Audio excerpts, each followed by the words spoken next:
Olá, meu amigo, minha amiga. Eis aqui outra vez, graças a Deus.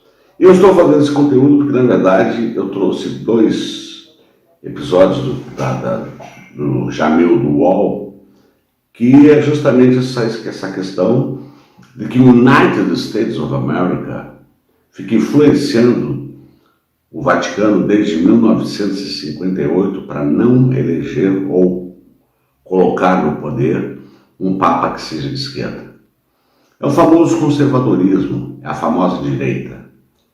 E nós sabemos que o clero, e para quem é católico, com todo respeito aos meus irmãos católicos, esta igreja, ela se perpetuou por 1.200 anos ali na Idade Média, que atrasou a Europa no conhecimento, no desenvolvimento científico, no desenvolvimento de toda sorte, aquela famosa Santa Inquisição, perseguindo cristãos ou pessoas que não concordavam com os ditos, os mandos e desmandos da Santa Igreja, os templários, que tem uma vertente com a maçonaria, dentre outras tantas cositas mais, onde os reinos se curvavam a eles e aos seus dogmas.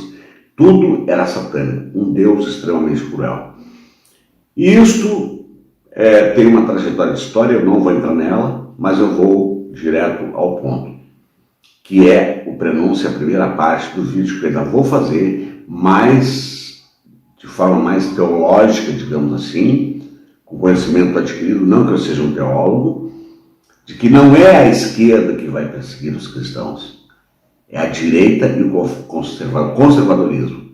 Tanto é verdade que agora, com a marcha do Papa, essa extrema-direita nojenta achou um favor o Papa ter morrido, porque era de esquerda, comemoraram, fizeram escárnio, etc. e tal. E nós vamos ver isso, então, no primeiro bloco que eu separei do Jamil, ele falando sobre o Papa Francisco e por que ele tinha inimigos dentro e fora do Vaticano. Assiste e continua comigo. Ele também criou muitos inimigos dentro da igreja. Vou só fazer um rápido relato das primeiras coisas que ele fez. Quando ele assumiu, ele nomeou 9 cardeais que tinham como função limpar a cúria. Imagine só. Ele foi o que, logo depois de assumir, desceu lá na garagem do Vaticano e falou: que história é essa de tanto carro de luxo por aqui? Mandou vender os carros de luxo do Vaticano e trocar por carros mais baratos. Ele fez uma outra coisa. Ele chegou, basicamente, no Banco do Vaticano e mandou o Banco do Vaticano publicar os balanços da instituição pela primeira vez em 125 anos. E assim por diante. Ou seja, ele, obviamente, abalou as estruturas de poder da igreja e fez uma coisa que, claro, para a gente é um pouco distante no que se refere ao impacto direto, mas que teve um impacto muito grande na Santa Sé. Ele fez o seguinte: ele reformou a Constituição do Vaticano para transferir responsabilidade e poder da Cúria, ou seja, lá da Santa Sé, para as conferências nacionais de bispos, a do Brasil, a dos Estados Unidos, a da Malásia e assim por diante. Ou seja, ele transferiu poder, ele descentralizou o Vaticano. Agora você imagine, para um Vaticano que tinha, obviamente, uma cúria. O que é a cúria? A corte do Vaticano, por décadas, permeada por privilégio e poder. De repente chega um Papa e tira esse poder, tira esse privilégio, distribui esse poder e manda ser transparente. Obviamente, ele criou muitos inimigos também. Percebeu? Então agora já dá o teu certinho, deixa os comentários desse vídeo. Também continua comigo até o final e compartilha, porque essa extrema-direita ela está em extrema-direita e em extrema expansão, parece redundância. E eles estão querendo a qualquer custo voltar ao seu conservadorismo. Ou seja, assim como no Brasil, essas igrejas progressistas, cujo próprio Edir Macedo tem o seu partido, tem a bancada evangélica, que querem a todo custo enfiar goela abaixo esse conservadorismo de pauta de costumes e outras coisas para os seus interesses, assim é como sempre foi o United States of America e assim é como sempre foi o clero, que inclusive envolvido com a máfia. Essa questão que o Papa mandou abrir o Banco do Vaticano para fazer a prestação de contas, tudo era lavagem de dinheiro e uma série de outras grandes falcatruas. Mas vamos então para a segunda parte sobre o que diz o Jamil na questão da eleição do próximo Papa, e fica comigo para o meu comentário final. Quando começar o conclave, os cardeais entram na Capela Sistina cantando, basicamente, um apelo ao Espírito Santo para chegar, né, para desembarcar naquela Capela Sistina e ajudá-los, ou basicamente instruí-los a escolher o novo Papa. E aí as portas são fechadas e o decano dos cardeais fala aquela frase, todos fora, né, em latim. Não me peço para falar isso em latim, mas enfim, ela significa todos fora, ou seja, a partir de agora, nenhuma influência externa.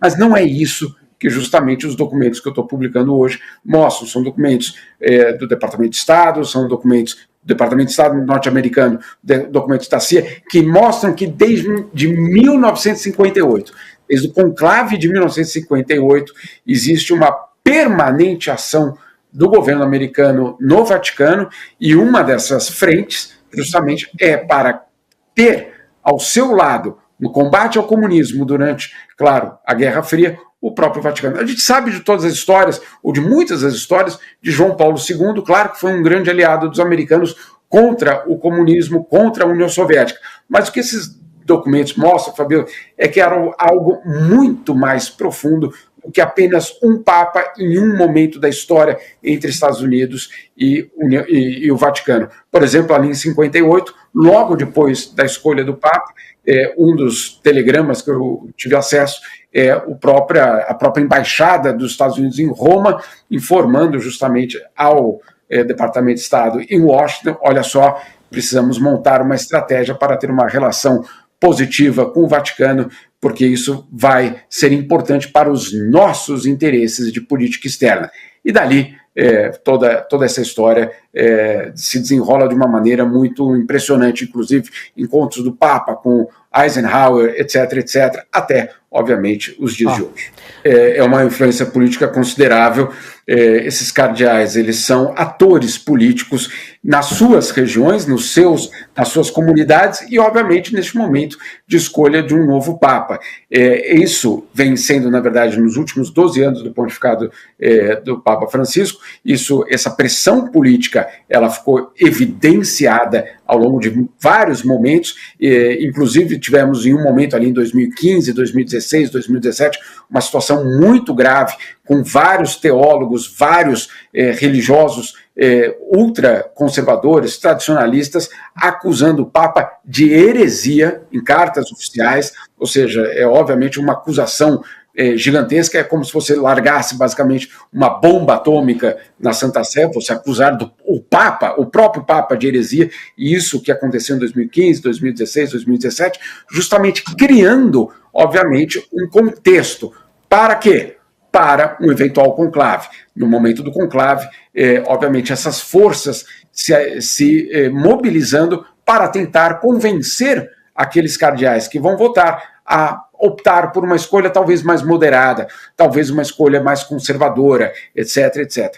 É um pouco de ilusão a gente pensar isso que vocês e nós todos aqui estamos sabendo hoje. No dia 7 de maio começa o conclave, mas a escolha do Papa, ela já começou.